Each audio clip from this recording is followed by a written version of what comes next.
इस चैप्टर की शुरुआत वहीं से होती है जहाँ से पिछला चैप्टर खत्म हुआ था, जहाँ वो गेन ने कहा था वुजिन को गिव अप कर देने के लिए, जिस पर वुजिन रिप्लाई देता है कि मैं इस एरिना में आया हूँ यहाँ पे बैटल करने के लिए, ना कि गिव अप करने के लिए। फिर वुजिन पुरानी बातों को याद करता है कि कैसे वो पिछले बैटल में इंसानों के साथ में एकदम हेल्पलेस था, एकदम यूजलेस सा था। वुजिन बोलता है मैं उन यादों को दोबारा से एक्सपीरियंस नहीं करना चाहता, कभी भी नहीं। मैं फ्यूचर में कभी भी किसी को अलाउ नहीं करूंगा कि वो मेरे फादर को हार्म कर सके और मेरे पीपल को भी। यून किंगडम को फ्यूचर में मैं प्रोटेक्ट करने वाला हूँ, इसीलिए स्ट्रॉन्ग बनने के लिए मुझे पहले प्लेस को जरूर से हासिल करना होगा। ऐसा बोल के वुजिन अपना आर्मर पहन लेता है और फिर बोलता है मैं उस स्टोन को हासिल करूंगा और एक एस रैंक के डीमन के अंदर इवॉल्व हो जाऊंगा, अगर इसमें मेरी जान भी चले जाए तो भी चलेगा। मैं कभी भी किसी को दोबारा से नहीं खोऊंगा। वुजिन इधर अटैक करने के लिए प्रिपेयर ही हो रहा होता है कि तभी वो दूसरा फैंग किंगडम का बंदा उसके ऊपर अटैक कर देता है, लेकिन वुजिन भी भाई अपने एनर्जी को चार्ज करता है और ड्रैगन ब्रेथ नाम का एकदम पावरफुल सा अटैक कर देता है। वुजिन के अटैक से इतना बड़ा धमाका होता देख करके इधर ऑडियंस बोलती है तुम यून किंगडम के बंदों को लगता है बॉम्बिंग करना बहुत ज्यादा पसंद है कंपटीशन एरिना में, लेकिन देख करके ऐसा लगता है ये काम कर गया। ओपोनेंट सियान टियान जो कि एरिना में है उसकी आधी से भी ज्यादा बॉडी पूरी तरीके से राख बन चुकी है, तो इस मैच का विनर पक्का सही। ये बोल ही रहा होता है कि तभी सियान टियान की बॉडी से टेंटिकल जैसी चीजें निकलती है और उसकी बॉडी को पूरी तरीके से हील कर देती है। और अनाउंसर भी अनाउंस कर देता है कि ऐसा लगता है सिचुएशन चेंज हो गया है, वुजिन के लिए अब सिचुएशन फेवर में नहीं रहा।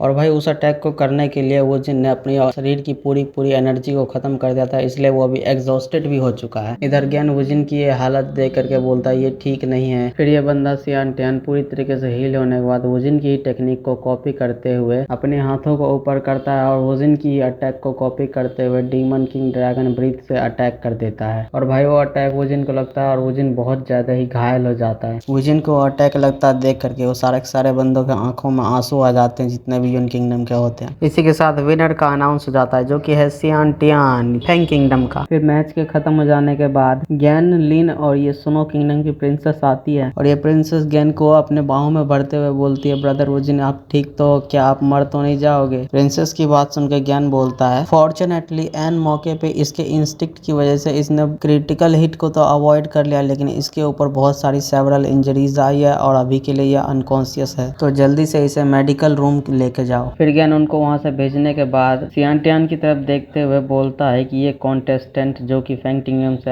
आया है बहुत ज्यादा ही सस्पिशियस है। फिर अनाउंसर कॉन्ग्रेचुलेशन करता है फैंग किंगडम को सियान टियान के फाइनल विक्ट्री के लिए। इस तरफ फैंग किंगडम के किंग को एक बंदा बोल रहा होता है तुम फैंग किंगडम के बंदों ने एक प्रमोशन स्पॉट को सिक्योर कर लिया है। फिर में कुछ दिनों पहले का सीन दिखाया जाता है फैंग किंगडम में। आखिरकार सियान टियान के साथ ऐसा हुआ क्या था कि सियान टियान ऐसा बन गया है। हमें दिखाया जाता है कि सियान टियान का गला कटा हुआ है और उसके गले में एक कीड़े जैसा कोई चीज जाता है, जिससे कि उसका गर्दन भी वापस से आ जाता है और वो फिर से जिंदा हो जाता है। इसके बाद उन दोनों को एक चोगे वाले बंदे के सामने झुका हुआ दिखाया जाता है, जिसमें वो चोगा वाला बंदा हंसते हुए बोल रहा होता है क्या अब तुम हमारे प्लान को कंप्लीट करने में हेल्प करोगे। नाउ प्रेजेंट में आते हैं जहाँ पे ये लोग यान किंगडम में उसी चोगे वाले बंदे के सामने आए होते हैं और सियान टियान बोलता है हमने सक्सेसफुली पहले राउंड में ये करके दिखा दिया, जिस पर वो चोगे वाला बंदा भी बोलता है वेरी गुड तुमने बहुत अच्छा किया, इस बार फर्स्ट प्लेस जरूर से ही हमारा होगा, हमारा एविल क्लैंस वालों का। और भाई ये एविल क्लैन वालों को याद कर लो क्योंकि हमारे हीरो के रास्ते का हड्डी का कांटा यही है और ये एविल क्लैन वाले ही स्टोरी के मेन विलन होने वाले हैं। फिर राइटर हमें बताता है इन मैचों के अलावा सारी मैचेस एकदम स्मूथली आराम से गुजर गई। फोर्थ मैच में सीड कंटेस्टेंट्स यून किंगडम की सिन लेन ने विक्ट्री हासिल किया और पांचवें मैच में seed consistent host nation flame kingdom का लॉर्ड सी मिंग ने विक्ट्री हासिल किया। फिर राइटर हमें बताता है कि डीमन क्लैन को पता है नहीं है कि उनकी तरफ एक बहुत बड़ी कैलेमिटी आ रही है। इस तरफ एरिना में सिक्स्थ मैच का भी अनाउंस हो जाता है, होस्ट भी बुला लेता है सारे कंटेस्टेंट को सिक्स्थ मैच के लिए एरिना में। पहला हमारे पास एक और कंटेस्टेंट है लाइक किंगडम से जैस्मिन। जैस्मिन को देख के ई लौंडा सोचत बा कि हमने ईका के बारे में कभी सुना ही नहीं है। एक तरफ होस्ट जहां एरिना में दूसरे कंटेस्टेंट्स को बुला रहा होता है और वहीं दूसरी तरफ गैन जैस्मिन को देख करके अपने फ्लैशबैक को याद करता है जहां पे वो 6 साल का हुआ करता था और तब के टाइम पे वो बहुत ज्यादा ही घायल था और अपने हाथ में एक टूटी हुई तलवार लेकर के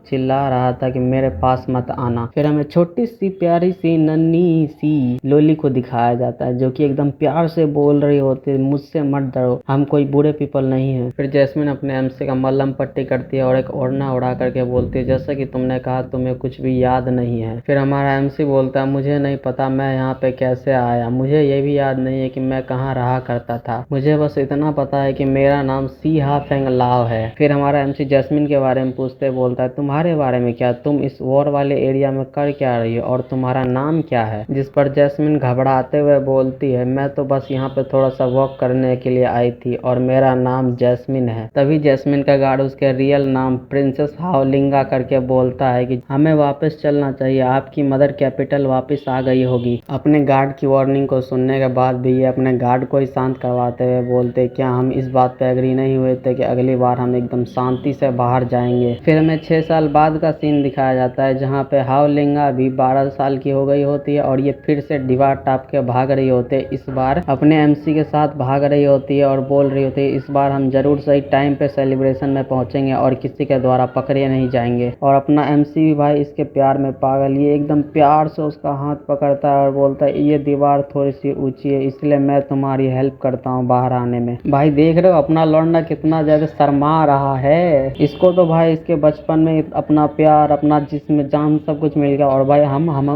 सिंगल रह गए भाई, अपने हाथों से काम चलाने वाले। चलो ये सब बात को छोड़ो, back to the story line. जहाँ दीवार टापने के बाद हाओलिंगा बोल रही होती है, याद रखना एक बार हम यहाँ से बाहर निकल गए तो हम अलग अलग नाम यूज करेंगे एक दूसरे के लिए। और अपना एमसी भी भाई शर्माते हुए बोलता है, ओके ठीक है जैस्मिन। नाव फ्लैशबैक से बाहर आते हैं जहाँ गेन सोच रहा होता है, नाना जब भी पहले से छुप के बाहर निकलती है तब वो जैस्मिन नाम का यूज करती है, क्या ये सच्ची में तुम ही हो नाना। चलो अब भाई मेरे को ये बताओ किस किसने गैस कर लिया था यही हाओलिंगा है जब तुमने इसको चाय पीते हुए देखा था, तो जल्दी से कमेंट सेक्शन में बताओ। चलो इस वीडियो को यहीं पे खत्म करते हैं, वीडियो पसंद आती है वीडियो को लाइक करो, चैनल को सब्सक्राइब करो। चलो मिलते हैं कोई नई वीडियो में कोई नई स्टोरी के साथ, तब तक के लिए बाय बाय।